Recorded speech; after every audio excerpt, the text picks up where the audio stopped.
Hey everybody, we are back live at Bulger Park. Gio, my good friend Jerry Brown. Hello. Got the big preview show. A lot of stuff to get into today. Of course, men's and women's national championship tournaments, all-star games, home run derbies, but just a lot of stuff happening. So what we're going to do, as we always do, just for those of you who might like what we do, if you want to reach out to us, inquire about starting a softball league or a tournament or how you can become an SSA corporate partner, we'll throw that information up for you. Email address info@ssasoftball.com and a phone number 708-807-7043. And we got a lot of slides to go through, so let's pay a bill real quick. We'd like to thank Sweet Buzz for being our anchor partner on the Chicago Summer Series and, of course, the Men's Major National Championship Tournament, of course, one of the events in the Chicago Summer Series. So thank you to Sweet Buzz. They do sell infused products. If you're an adult and you use them, check them out. Nick Drabel, Short Center number 77 on Moneyline, will be out this weekend in Joliet. Feel free to approach Nick, and he can give you all the info on Sweet Buzz. So, Jerry, we got a lot of ground to cover. We didn't get to the A glove stuff. We didn't do a separate show on, but we promise you at the end of this year, we're going to get into more detail about that in another show. So we're not slighting any of you, but we do want to give some shout outs from that Class A glove national championship tournament that was held the 14th through the 17th at Carroll Stream. So here you can see the top four finishers. Of course, Future won the event. Congratulations. Congratulations. Traffic, runner-up. Congratulations. Third place finisher was Menace, and really the surprise team of the event was the Goons, who finished in fourth place. Not surprising to me. The Goons are coached by one of my favorite people. Marla, of course, in the running for manager of the year, neck and neck between you and her. Well, she won him by a landslide. Done. Well, Marla has a good effect on those kids, and she was out there, and she did a great job kind of keeping them focused, and they're a young group that loves to play softball. That Ribs team kind of reminds me a little bit of that Goons team in the sense of where the Goons were a couple of years ago. And interesting, last year the Goons finished top 6 in the B. They went to the A, finished top 6th, and then they went and they played major. And this year they finished a little better in the B, and they went to play in the A. They finished a little better, and now they're going to play in the major. So the trifecta. So in the last 2 years, they've paid about $500 to play in 6 tournaments. How's that? Hey, if my math calculations, somebody's winning. Well, that's right. And, that's what we do here at the SSA. We try to give you bang for your buck. And if you're a young team, it's a great place to start out playing softball. And that was a good tournament, Jerry. I think had a lot of extra inning games. We had a lot of walk-offs. And it was interesting. Those teams were all evenly matched, and they really went at it pretty hard. You know what? Speaking of the A tournament, let's give a shout out before you. I know we're going to go into the major national and the other 2 things you got going on: home run hitting contest and the women. Sorry, ladies, and the women nationals. But I want to give a shout out to the crew for the SSA. The way they handled the snow, the rain, the sleet, the snow, and the show still kept going on. I thought they did an excellent job, the committee and the group as a whole, handling the elements and inclement weather and nothing stopped. Everything kept going on, even though you had to stop a little bit, start a little bit, but the organization was first class, and hats off. Yeah, it's funny. Every year it seems like at Carroll Stream Saturday around 4 or 5, we always seem to get a little rain out there. I don't know if it's the weather pattern or where they're located, but so we've got a little experience handling it out there. But shout out to the teams. They were all very patient. They understood the fact that sometimes the weather is beyond everybody's control, and everybody was in good spirits the whole weekend, and everybody was ready to go Sunday when we resumed the tournament, and it was pretty good softball. So it was a lot of fun. So let's show some pictures. Here's your champs, future, wearing their green uniforms. And I think what a lot of people may not realize about future, but a few years ago, the very first tournament that these guys entered was the Playing for Peace Class B National Championship, and they won that. So now they've won a B and an A. So they're progressing pretty nicely. I thought they had a great weekend. A lot of good people on that team, good people running that team, and they seem to be getting a little better every year, and it'll be interesting to watch them as we move forward. Can I say it? Is it okay? Sure. The future looks bright. I thought you were going to say the future is now. No, the future looks very bright and promising to those guys. And congratulations, you guys are going up the ladder of softball. Yeah, and they're doing it the right way. They basically had their same group there. And really, that's how you build long-term or sustained success, is by keeping your guys getting better and maybe tweaking around the edges. So, hats off to those guys. I noticed Future when they played in the Dome, and they went with a slugfest with Signature, and they caught my eye. And so I think from then on, from playing the Dome, and like you said, all the other ingredients cause them to keep getting better. Yeah, they are. And like I said, good group. Joey Rogers, Chicken doing a good job with that team. And, I like their group. And like I said, they're a pleasure to have at all of our events. So next on the picture list, we got Jordan Purrs, pitcher, won the MVP. Congratulations. And he pitched really well. And we interviewed him after the game, and a very soft-spoken, humble guy. And he was really controlling a lot of the ball games that Future played in. He had a nice weekend. He had a humongous home run, a solo shot when the traffic had tied I want to say it was the if game, and he led off an inning with a home run and kind of got Future back on track a little bit and got him going. So he had a real good weekend and well-deserved. Congratulations. This is the second pitcher I think this year has received the MVP. So the pitching, I don't get it. The pitchers are undervalued position, but the pitchers are really showing their stuff 2025. And each season something different, something changes, and so now pitchers are getting their love. They're just due. Well, I was always a pig about pitching. I never thought you could have enough of it. But you also got to keep in mind, behind every great pitcher are 9 guys in the field making them look good. Okay. So they work hand in hand. Absolutely. Okay. And then here's a picture of Traffic. They were the runner-up, and Traffic had a strange weekend. They won a lot of very close games, and in a lot of their games they were only scoring in 1 inning. And they would make it hold up.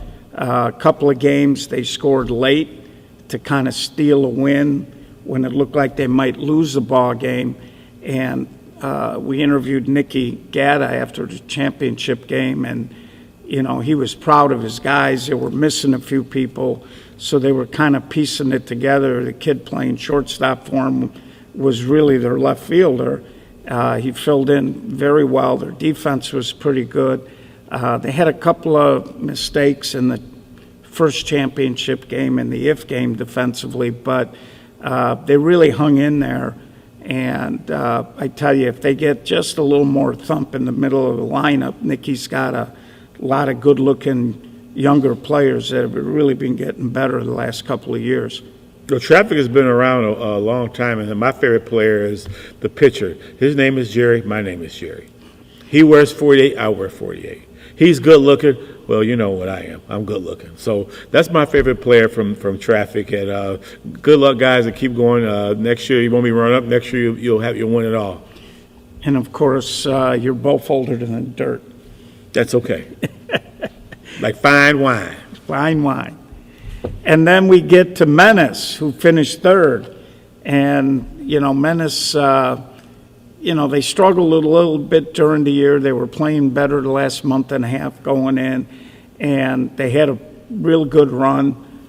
Excuse me. They had a real good run in this tournament. And they always seem to pick it up in Carroll Stream. They've never been able to seal the deal. And another team that was just kind of grinding along all weekend. Shout out to my former player, Rich Aceves. A lot of people know him as Roach. Roach had a tremendous weekend, made an all-tournament team. Congratulations. And it's always nice when guys you coach continue to succeed. Well, I knew you were going to slide a Mudville reference in there. We just couldn't go without it, huh? But well, I give you credit. I didn't say Mudville. You said Mudville. You went a whole 4 minutes without saying it. So you said Mudville. I didn't say Mudville. Okay, so I stand corrected. So I'm off the hook. And then, of course, we talked about the Goons. Very enthusiastic. They even have their own Goons softball banner. Yeah. That they wanted to sneak into the championship picture. No. So I wasn't taking the pictures. I don't know if I would have been happy about covering the SSA, but they're young, they're fun, they're having a good time, so I would have let them do it. Good. So that's our little mini wrap-up of the A. Again, we'll do something a little more in-depth after the season where we'll talk about the all-tournament selections and more stuff like that. So for you A teams, that's coming down the road. We just had a lot of stuff pile up on us here at the end of the year, and, it's been a long summer. So now we're going to go into the 2025 Women's 16-inch National Championship Tournament. And I think this will be fun. We had one more team this year. We actually had, I think, one Iowa, maybe two, they were thinking of coming, but unfortunately, real late in the year, both teams got hit by the injury bug. So we could have had 7. And like I said, I think this is a tournament that we may see grow a little bit more in the future. And we made some adjustments. Last year, our scheduling was off. This year, we're going to do it so the men's national championship game isn't going to start until after the women's national championship game, so we can make sure that we're giving the women the appropriate love and attention on the live stream. So we listened, we made the adjustment, and we look forward to it. So let's hit the bracket. This one is maybe tough to read, so what I did is I did a zoom in so you guys can see it a little clearer. Hangovers have won our 2 previous women's national championship tournaments, one in 2018 and, of course, last year. So they're going for the three-peat, although there's a gap in time there. And it'll be interesting to see how they do. Hangovers in the women's division has been a powerhouse for a long time. And Colleen, who runs that team, does a great job. So it'll be interesting to see this year if they can win their 3rd women's national championship. And we got a couple other teams in here. Renegades, always very good. Christine Eberhardt's team, they're always very tough. But this year we got, 3 other teams in here. The Lady Rebels, that's Manny Sanchez. Come on, Manny. And also I think Marla might be a part of that team as well.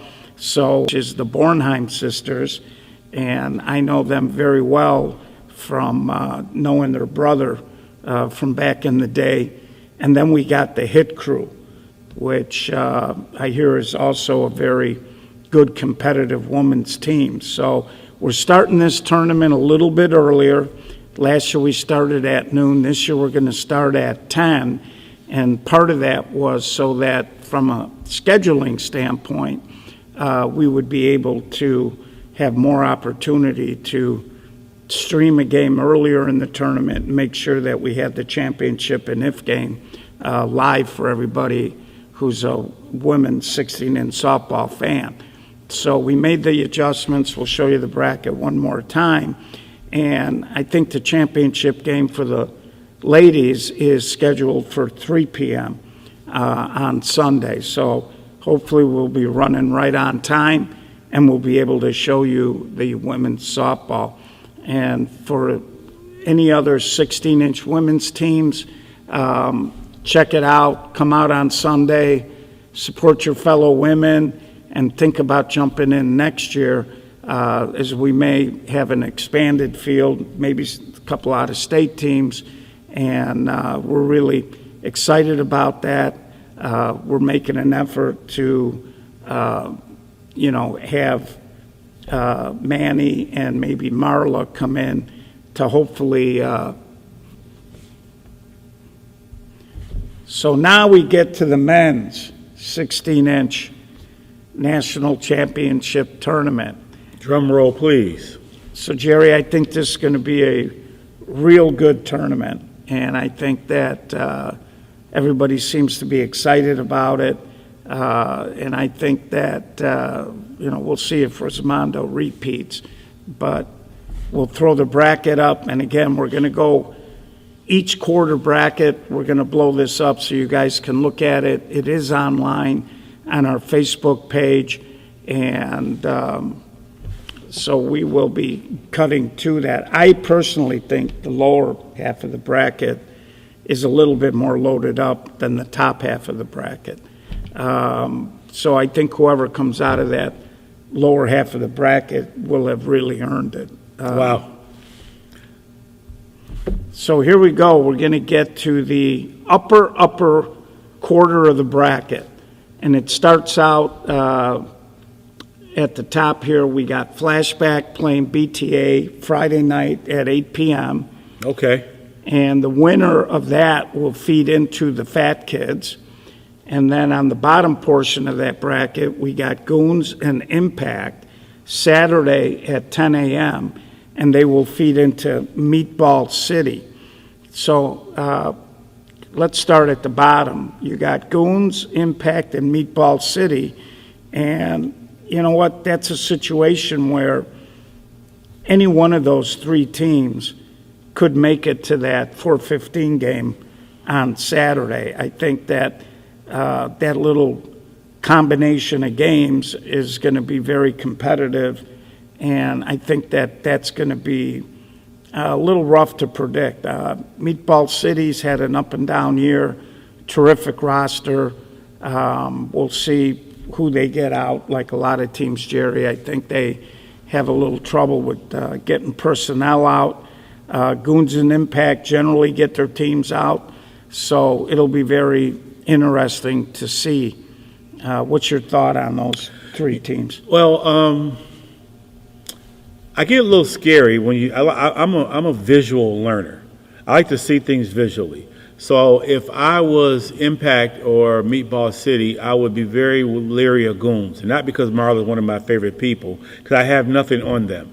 So you don't know whether to play the leadoff hitter shallow, or the third hitter a cutter, or the fifth hitter. You don't know anything. And those goon young men are going to be thriving out there, just happy to be playing, and they're going to play loose as a goose.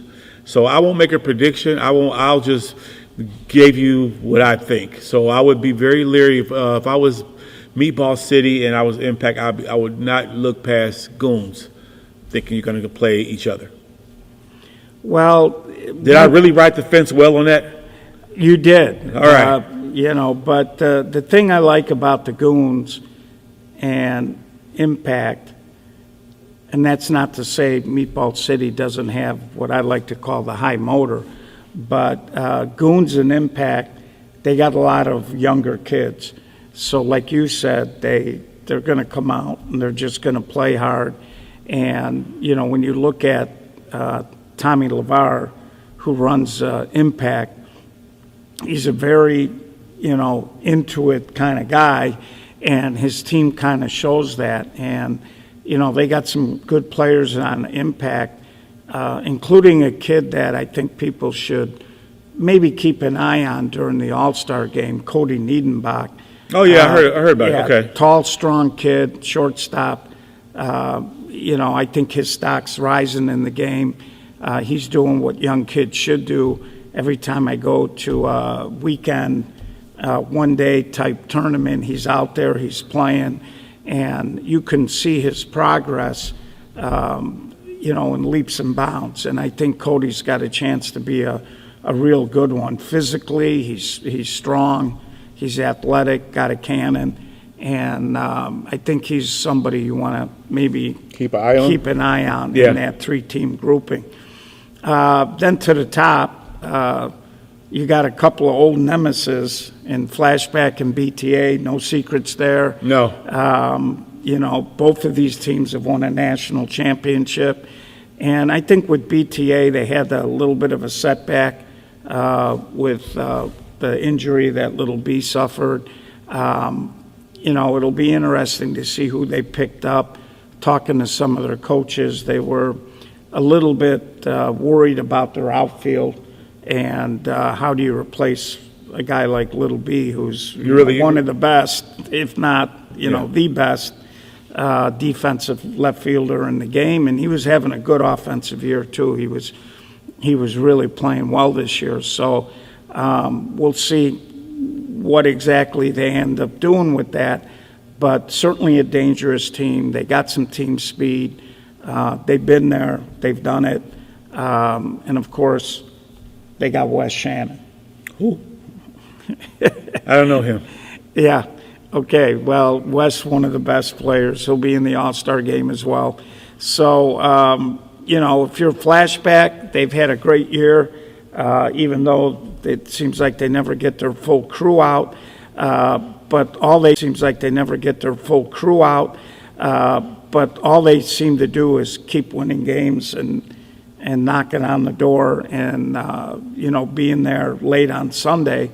So we'll see what's going to happen with that. But that should be a pretty rock-solid game as well.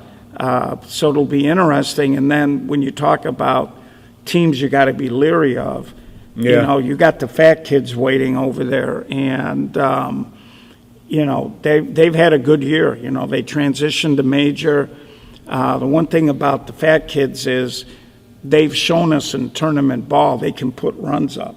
Yeah, they can put runs. You know, they knocked Signature out of the North-South, and they've got a couple of pelts that they got hanging on the wall, having beaten a couple of big teams during the summer. So, you know, that's a team where, and again, it's an early start because of the way the bracket broke down and scheduling 11:15 a.m. So if you play on Friday and you're Flashback and BTA, you know, you might want to get some rest. You don't want to sleep on that fat kid team because they got some good hitters. They're normally solid defensively. They got Angelo Feliciano on the hill, and Angie does a good job. And, you know, they're going to be wearing gloves. So, you know, those occasional bobbles or errors that they make, if that cleans up completely, you know, that's a team that would be a tough out. Yeah. Look at the BTA Flashback game as a tale of two cities. And one of the cities is Flashback going to come with their full complement of players, and is BTA going to come ready to play. And that's going to be an interesting opening round slugfest of a game. And the winner of that game, depending on how damaged and bruised and battered fight each other, it might be a 15-round slugfest, old school, and then the winner of that game have to go up against fat kids, and I think fat kids have a minor advantage, depending upon how the game comes out with the other two. Yeah, it'll be an interesting, and again, with the gloves, everybody's margin of error shrinks a little bit. So, it'll be very interesting to see what happens. So now we're going to slide down to the lower portion of the bracket. And at the top, we got Hall of Fame Concessions playing Menace. And then they'll feed into Punch from Iowa. And in the bottom portion, we got NXT, who, was also an A team out of Iowa. And the 45's playing, and the winner will feed into another Iowa team, F-Town. You got the Iowa bracket. Yeah, we got 3 of the, 5 Iowa teams in this bracket. Wow. And here's a little something for people that don't know. When you look at NXT and F-Town, the managers are brothers. Oh, wow. Of each of those teams. And remind me of the Harbaugh game when Jim and John Harbaugh coached against each other. Yeah, so that'll be interesting. Chad runs NXT and Greg runs F-Town. So it'll be interesting to see, should NXT get past the 45s, what might happen there. The one thing about NXT and F-Town, they got very fast outfields, and they can go get the ball. So they're going to make you work. And F-Town's got a pitcher, Dan Weber, who I think if he was in Chicago, there'd be a lot of teams that maybe would want to upgrade their pitching. He does a great job controlling ball games, pitching the ball. He kind of gets it. He can disrupt your timing. And, of course, F-Town center fielder, Jalen Smith, might be one of the fastest guys you're ever going to see on a 16-inch softball field. And when he's wearing a glove, very flashy, and how he catches the ball. And they're a fun team to watch. Good group of guys there as well. Last year, didn't the guy for F-Town get hurt? Whatever happened with him? He did get hurt. That was in the A tournament. But he kind of cut open his knee a little bit, but no ligament, no tendon, no bone damage. It was just basically, soft tissue, got some stitches, and he's 100%. So no lasting worries on that. But, of course, we talked about NXT and F-Town, but I think the major team this year was having a really good year that maybe a lot of teams don't talk about a lot is the 45s. And they've done a really good job this year. Some of their players last year might have struggled a little bit. Anthony Sanchez was kind of a little gimpy coming in last year. And then on Sunday, he completely blew out his hamstring and couldn't finish the tournament. But Anthony's healthy now. That's good. He's moving real well. He's having a real good offensive year. Of course, they got Nate Mercado and Jeff Mastari. Keep going. Scotty Vetter and Danny Villarreal. Joe Yaris. Yeah. So we're not crying for them. No, we're not. And I think one of the more underrated defensive players in the game, Chuck Rigaldo in center. Oh, yeah. And for my money, I think Chuck is the most important guy on that team because of how good he is in center field. And we've seen it the last couple of years when he gets dinged up or he's got to come out of the game, their overall defense really tends to suffer. But, so they're loaded up pretty good. I know they weren't overly happy with how they finished last year, so I'm kind of looking for... Well, they finished last year third? Yeah, they did, but they when Anthony got hurt, that kind of took a little wind out. They did pick up Dominic Jacoby. That's the right field, number one, right? Well, the lefty? No, he's the taller kid from LBSC, from Baracho. Oh, Dom. Okay, yeah, okay. Dom. So, and Dom is having a good year. He's getting better every day. We wish him luck. He's still playing college baseball. So we wish him the best when he goes off back to school this year. Good luck. And so, I think the 45s, they look like they're healthy right now. Israel got dinged up earlier in the year. He seems like physically he's kind of getting back to it much better. And so it'll be very interesting to see.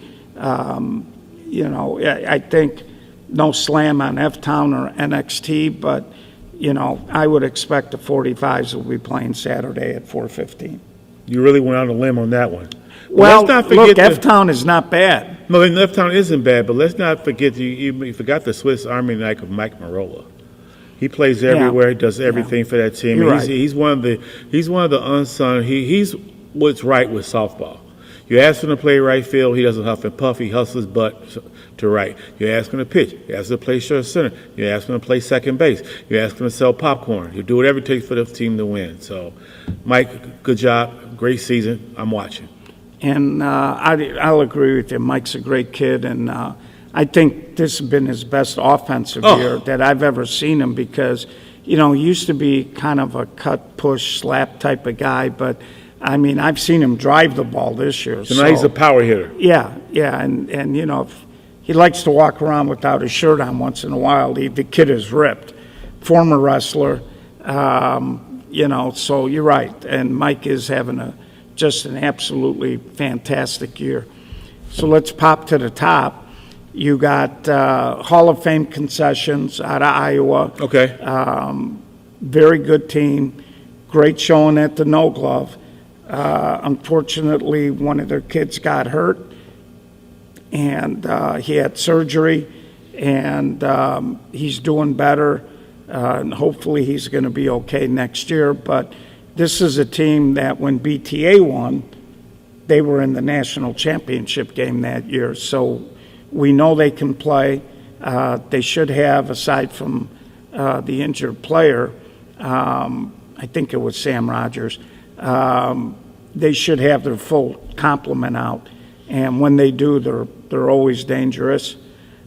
Menace, of course, playing much better here at the tail end of the year.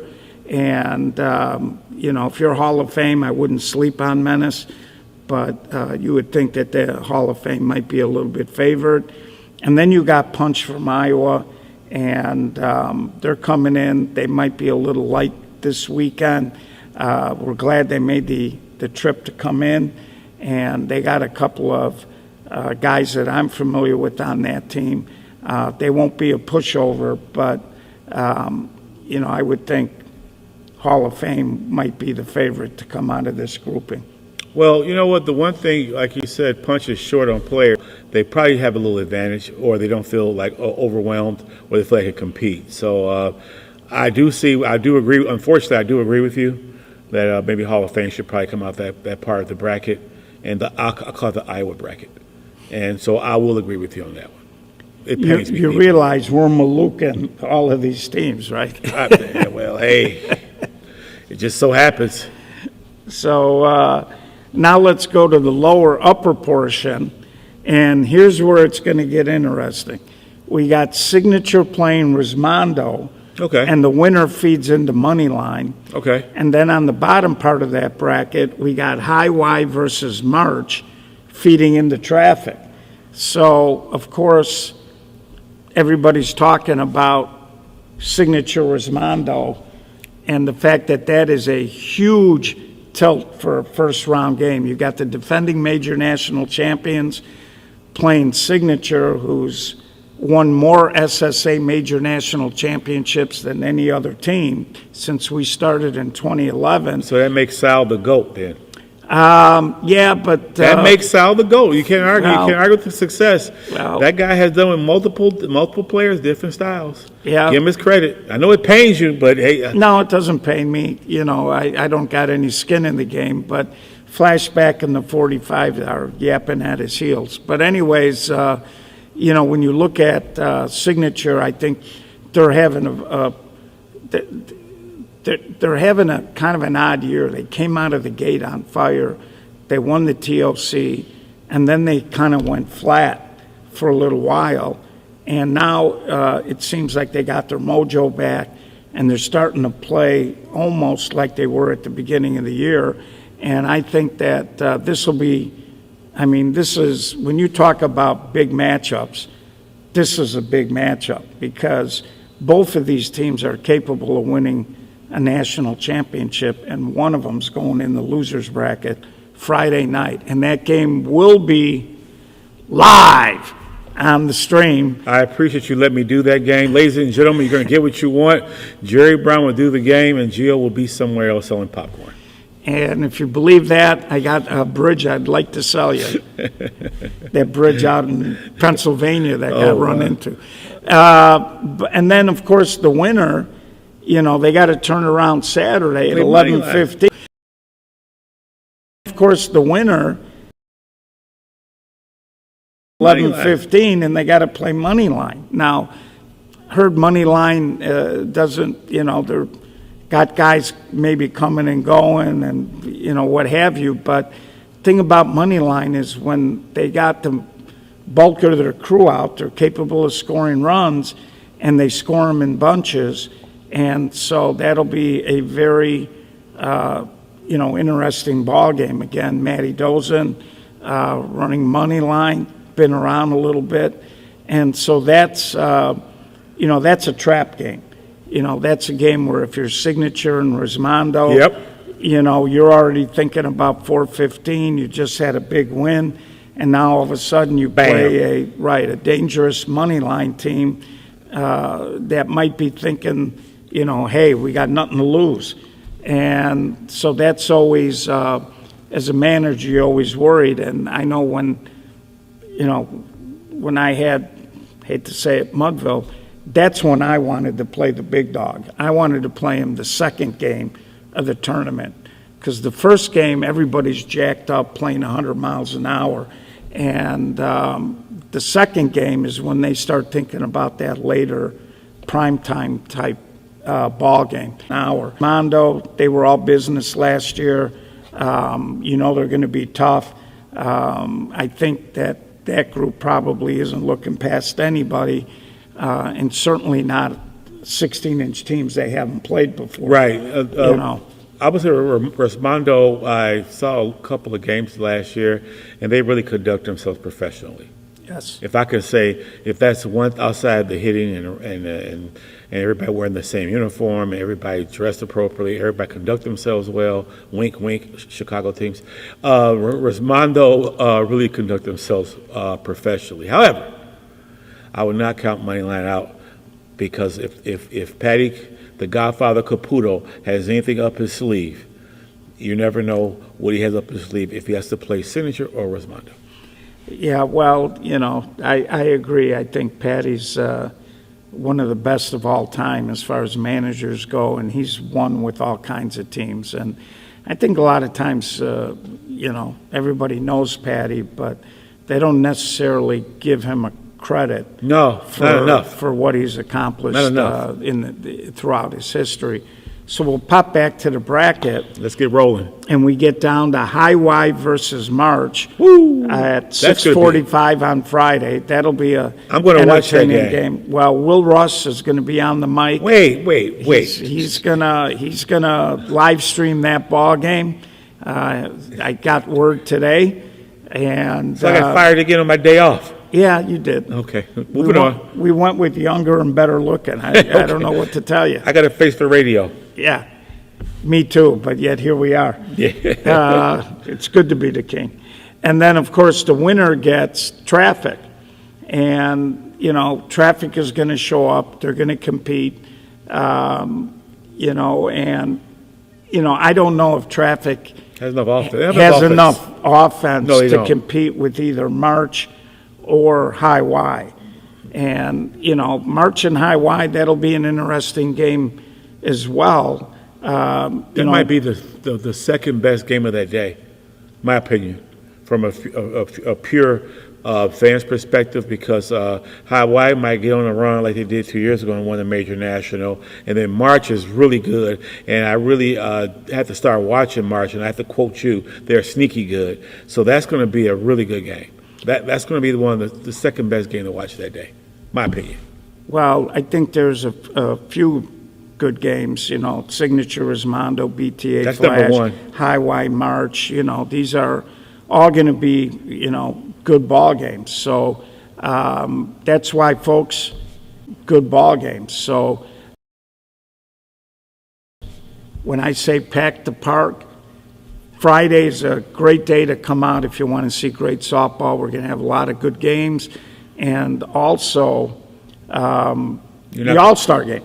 So, you're going to want to get out, and I tell people all the time, as good a job as we do on the streams and showing you the game, when you get to the elite levels, you don't really get a feel for how good these guys are when they're playing the game plugged in at 100 miles an hour.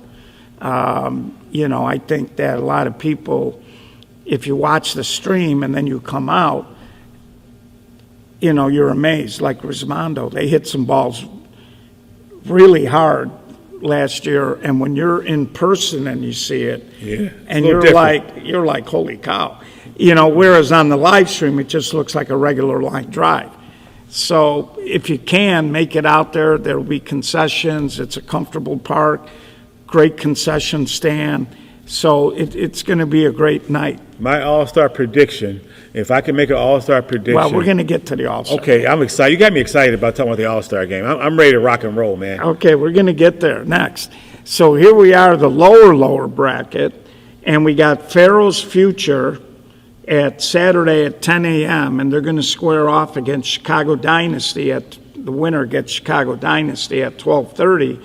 And then in the bottom half of this lower bracket, Iron versus Hex, and the winner feeds into Chucks from Iowa. Oh, wow. So, I think the Pharaohs Future game will be interesting.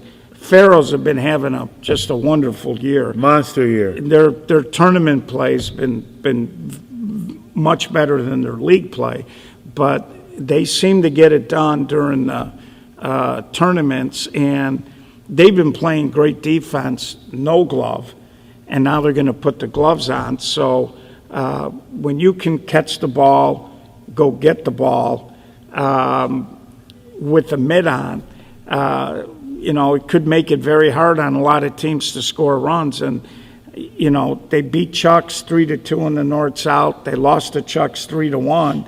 And Chucks has been scoring a ton of runs this year. And that'll tell you how good the Pharaohs' defense has been. Excellent. They got a good pitcher in John Ryan. Curtis King is pretty solid, but when John Ryan is right, he's one of the best. Nothing goes wrong. Right. And so, we'll see. I don't know if, Future's offense, I think is pretty solid. But we'll see whether or not they're going to be able to dent that Pharaoh defense.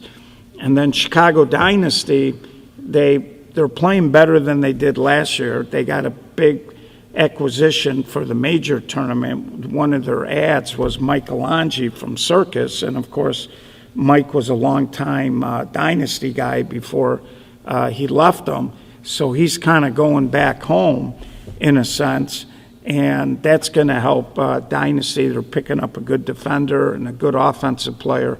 So Pharaohs are future. I would not sleep on Chicago Dynasty at that 12:30 game. Again, trap game. Yep. So, I'm not so worried about future because they're young, and I'm not so worried about Pharaohs falling into that trap because they got a lot of younger players that just want to play ball and get after it, and they got a high motor when they're locked in. Can I just a sidebar? For the softball community who doesn't know, Pharaohs tragically lost one of their players this year, Chris Ace Rogers. So if you don't know now, you know it's really a sad situation. My condolences to the family, the team, and the softball community, and just want everybody to know that Pharaohs and the Rogers family, you all are in our prayers. And, I was at the Lewis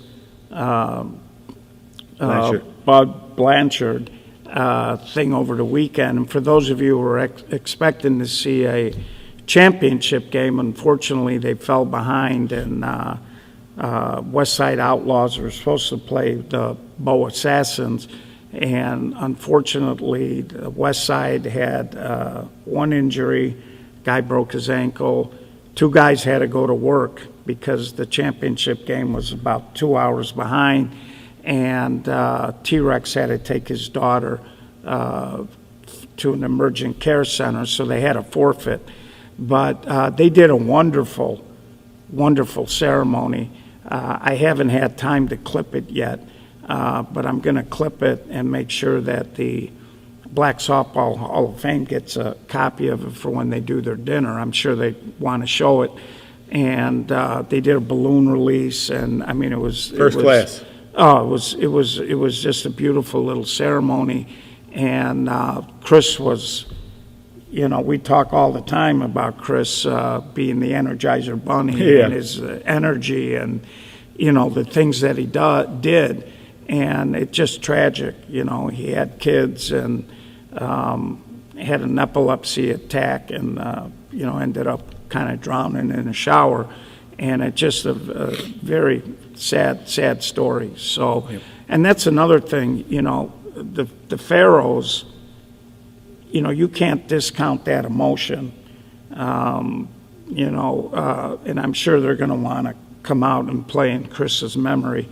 So, it'll be very interesting to see. But yeah, our prayers and condolences go out to Chris, his family, all of his friends. So, it makes you kind of stop and think a little bit, Jerry. Yeah, it puts things in perspective, but back to softball. And then on the bottom half, we got Iron, sneaky good, progressing nicely as they foray into being a major team.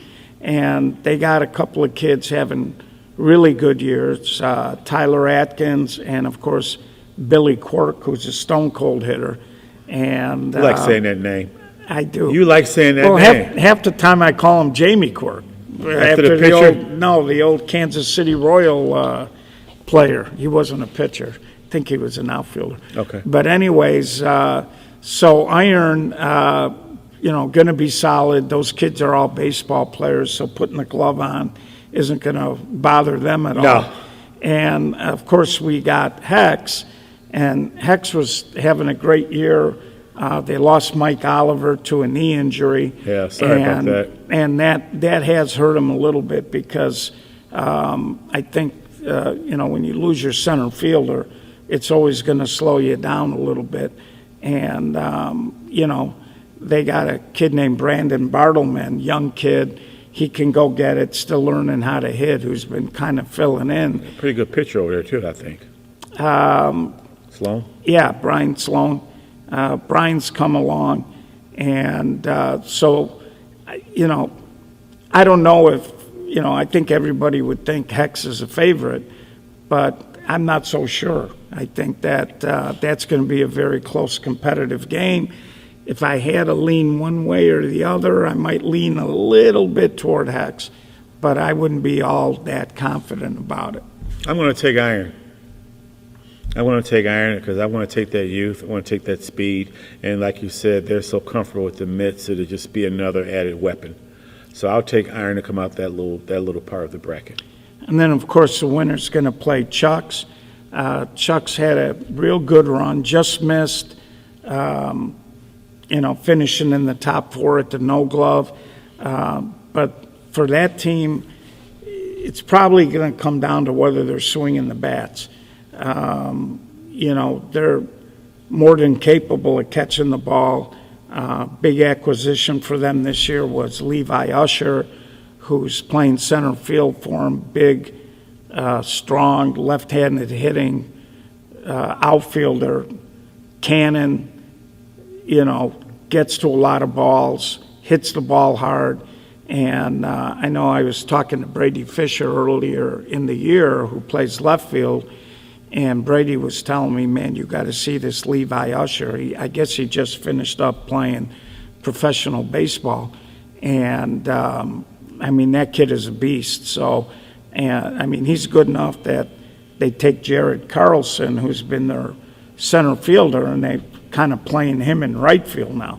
Oh, wow. And Jared was a pretty good center fielder himself. So Chucks has come a long way defensively, but I think they're going to live and die with their bats. Well, there's no other way to live and die with it is the pass. You put up enough runs, but the key thing that I've learned, you got to get off the field. No matter what, you can't make and you can't complicate error on top of error. Routine plays have to be made, but at the end of the day, offense initiates everything. Well, their defense should be, like I said, they got an elite outfield, and with the gloves on, maybe a couple of those infield errors are going to disappear as well. And I think they do a good job of running that team, and I think that. Chuck's is a definite threat to maybe play for a national championship this year. Oh, wow. Absolutely. So, question. Yeah. So if a game goes extra innings, what rule do you go with? Well, we use a standardized rule. We don't use any of this put a guy on second base. Okay. We're not going to do that, not in the men's category. I haven't talked to Manny and Marla. I don't know if they're using it in the women's tournament, but, we want to play softball. We don't want a team to win or lose because of a gimmick like that. So we're going to go just straight up. You're going to play until the best man from best team wins. Somebody's got one run more than the other guy at the end of a full inning. Right. So that was brought to me. That was brought to my attention, so I figured I would share it with the people. Because I'm the people's person, You are. People say that all the time. Yep. Moving along. So moving along, we're gonna talk a little bit about the Iowa, Illinois / New York. Now, New York. It may not. Well, technically, on the roster form it says Cicero, New York. So we put New York, although we all know Rismondo has got guys from all over the country. And so we'll show you the nifty little flyer we had for the All-Star game. It says 9:30. Our last game is at 8 o'clock. By the time we transition and everybody gets to the field, we figure it'll be close to 9:30. The game will be live streamed, and it's going to feature some of the best 16-inch players in the country. And last year it was a crazy game. Iowa, New York jumped up 6, 7, 8 runs halfway through the game. Illinois came back, got to within 2. Iowa pushed it out. Illinois kind of came back, but in the end it was Iowa, New York that won the game.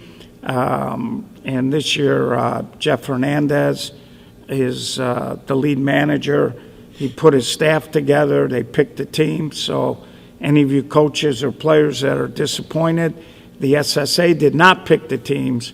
It was picked by the coaching staff, and that's how we've done it the last few years. So a couple of years from now, this won't be a secret tape where I hear you in the background saying, take this person, this person, this person. I hear Patty Caputo say, take this person, this person, this person. This won't be an Isaiah Thomas situation of the Dream Team. Is what you're saying? No, it won't be. I was not even at the meeting when they picked the team. Okay. So But I was in Country Club Hills. I got an alibi. All right. So just checking. I'm for the people. I keep telling you this. So we'll put the roster up. It's tough to read. It's also pinned to the top of the Facebook page and in the most recent post immediately below. But it's going to be a interesting ball game, I think. When I looked at this list, I was just like, man, if these were the guys in the pool, Jerry, and we had to sit down and do a draft, me and you, neither one of us could pick a bad team. No, not even I can do this. I can't even screw this up. No, me either. I couldn't screw this up. So, I think it's going to be wild. I think. How many innings are they going to play? We're going to play 9 innings. Full count? No, it's going to be 1-1 because of the fact that it's 9 innings and we're starting at 9:30, and some of these guys are going to have to get up and play at 10 o'clock. So that's why we're going 1-1. And last year, they were a little loose on the courtesy runners, and we're going to be more strict this year. We are allowing them, but it's going to be last batted out. Last year we had guys running 2 or 3 times in the same inning, and we don't want to beat anybody up, and and get them all, because, the main goal is to win a national championship. Right. And we don't want guys to get spent or get hurt in an all-star game. So I think it's going to be a lot of fun, and I think it's going to be a high energy. I'm going to start the game. I'm going to do the first 3 innings. All right. Will Russ will come in the middle part of the game, and then I'm going to finish it up the last 3. This is a travesty. The people are craving to hear me announce. Well, I got to have you take notes, Jerry, so after the tournament, when we do the recap. What a whole job. This is terrible. Well, I tell you what I'm going to do, ladies and gentlemen. I'm going to make my prediction of who the All-Star MVP is going to be. Okay, let's hear it, Jerry. I got a co-MVP. I got P.J. Raines and Wes Shannon are my co-MVP. Illinois wins the game 11-8. 11-8. You heard it here first. Of course, that'd be one of the lower scoring All-Star games we've ever had, but I could see it. That's my prediction. I'm sticking with it. Have 2 trophies, 2 MVPs. P.J. Raines and Wes Shannon, co-MVP, 11-8. Well, what I'd like to see is just a great ball game. Obviously being from Illinois. There you got right in the face. I would like I'd like to think that these guys would take it a little more serious. When the last time Illinois won an All-Star game? I'm trying to think. I know we won in Marshalltown. Who managed that team? Wasn't me. I was streaming. Okay. All right. Okay. Thank you. So let's get that manager. I think it was Gips, if I'm correct, if I remember. I don't know if it was. It might have been Sal. I'm not sure. The GOAT? It might have been, because I think that year they were the defending major champs, because they opened up the tournament playing flashback. And that was a really good All-Star game. It was back and forth, a lot of high energy. So hopefully we can recreate that and put on a good show for everybody. So if you can't make it to Joliet, check out the live stream. But like I said, let's pack the park, get out there Friday night. Going to be a tremendous games being played, and with the All-Star game, I mean, what more can you ask for? Admission is free. And guess what else is free? My jokes. I'm not charging you. Yeah, well, because we'd all be looking for rebates. So, next up, last thing we're going to cover today is the home run contest. Oh, yeah. And the home run contest is going to be Saturday night. Our last game Saturday is at 6:45. So the anticipated start of the home run derby is going to be around 8 o'clock. That's going to be on field 5. So just to give you all a heads up about that. And if you want to join, we got a little flyer. We'll leave this up here a little bit if you want to scan that on your phone, if you want to sign up. I do not know how many people have signed up. And as a result of that, couldn't tell you how long the home run contest may last. But there you got it. Scan that. And we've also posted this online. Again, should be immediately below this live stream. And at that point, you can fill out the information. And I went on there just to look at it to see what kind of info. Looks like they want a name, an address, and an email. I'm not sure if that is going to be, if they're going to contact you or how they're going to do it. It is an SSA home run derby being sponsored by Papa Magoo's, and Jimmy is kind of in charge of organizing that. So, appreciate it. Thank you. So that's kind of where we're at. Also, Crown Royal and Cut Shot Bats are jumping in to help underwrite that. So what do you think about the weekend? Weather's going to be great. I'm great. The weather's great. They've got the All-Stars coming in from Iowa, New York, Canada, wherever they are, all over the country, and I'm ready for some softball. But before we end, I want to let the people know that the SSA does a great job, and it's not just Gio and I, even though we're probably the faces of the SSA. Not just Gio and I.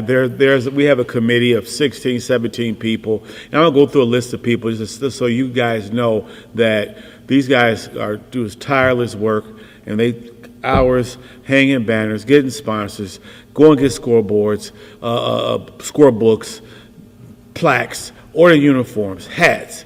You name it, they do it. And just a few people I want to give credit out to. First of all, we're going to start out with the godfather of the SSA, Patty Caputo. We'll go with Gio, yours truly, right here. Carlo Calsoberry, Matty Dozen, Teddy, Frank Arenas, Manny, Mike Choke, Dave Winslow, Ronnie Matriciano, who's running the tournament. When? In Las Vegas. Okay, Mike. It's in the Saturday after Columbus Day. So you got more softball over there in Las Vegas. You got Mike Mays, Teddy, Mike Marola, Mike Trump, Sal, who I think is the GOAT, Tyler, and Tonchi. And those guys do a great job. And if you see them over the weekend, just tell them how much you appreciate them. And don't criticize. Jump in and help. We far too many times we got something smart to say, but we don't have a solution. No pun intended. But jump in and help. You had to slide in a solutions reference. But jump in and help and give constructive criticism. And if you think that it's that easy, then you run a tournament. You run 11 tournaments, and then you call me afterwards and let that go. But let's give these guys their flowers, and thank you for everything you guys do. Well, thanks for the kind words, Jerry. It's always been a team effort, and you jumping in. The last couple of years with the live streams has helped a lot, and I certainly appreciate it. So like I said, you pay well too. You get paid the same thing I get paid. Nothing. Close your eyes. Nothing. I thought you were going to say, yeah, you gave me a triple raise. No, zero. We do it for the love they gave me for the SSA. Well, we do, and we're all softball geeks, and we're not perfect, but, we're always striving to get better. Yep. So, like I said, come on out this weekend, folks. It's going to be a lot of fun. You'll probably run into people and they're going to have good food, a lot of different beverage choices. Their concession stand's phenomenal. They got 2 flat panels in there. Yeah. They'll probably be showing football all day on Saturday. That 12 o'clock game Saturday is going to be pretty good. Ohio State and Texas. And I bet you it'll be on the TV in there. So, it's just a comfortable park. One thing on the way out I do want to mention, Friday night, Joliet Catholic is playing in Joliet. Their football stadium shares the parking lot with the softball fields. So, there is an auxiliary lot on the other side of the football stadium. But if you're coming out for an early game, they have a lot of tailgaters. You want to get there early, make sure you get your parking. Won't be an issue the rest of the weekend. But just Friday night, keep that in mind. Don't cut it too close. You want to get out there and make sure that you're not rushing as a player, whether it's to participate in the All-Star game or your team's game. The other thing I want to mention, they're very strict out there. No outside alcohol, no smoking in the park, and they really give us a hard time about it.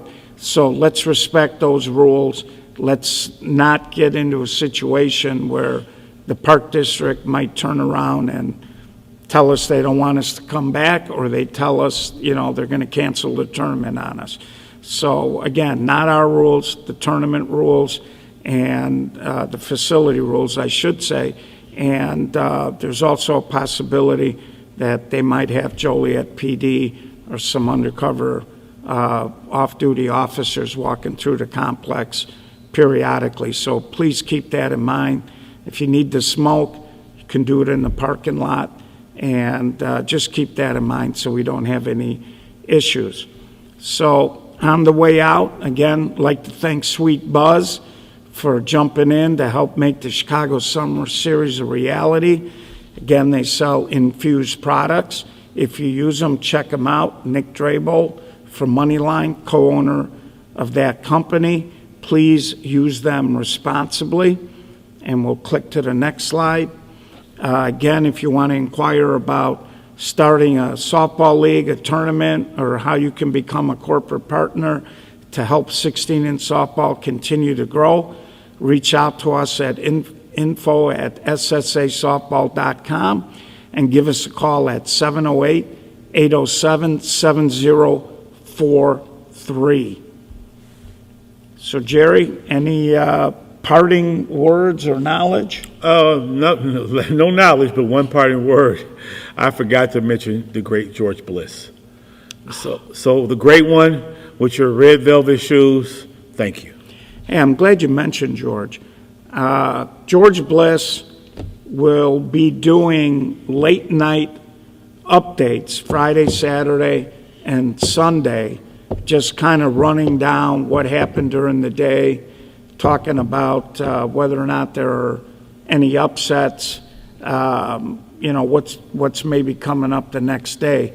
So you'll want to check that out at the end of the night. And, George always does a good job. And he's down in Sarasota living the life right now and trying to stay connected with us. And I'm on the phone with him several times during the week. And, George, thanks for your advice and knowledge. It means the world to me. And, me too, Bliss. And so it should be a lot of fun. Like I said, it's going to be a crazy weekend. We're going to have a lot of content for you. If you're a 16-inch softball geek, you're going to want to make sure you're following our page or subscribe to the YouTube channel, SSA Broadcast. And that stuff looks awful pretty on the big screen. So on behalf of the SSA, Jerry Brown, we'll see you this weekend. Jerry? Thank you very much. It's been a wonderful year. Let's keep going.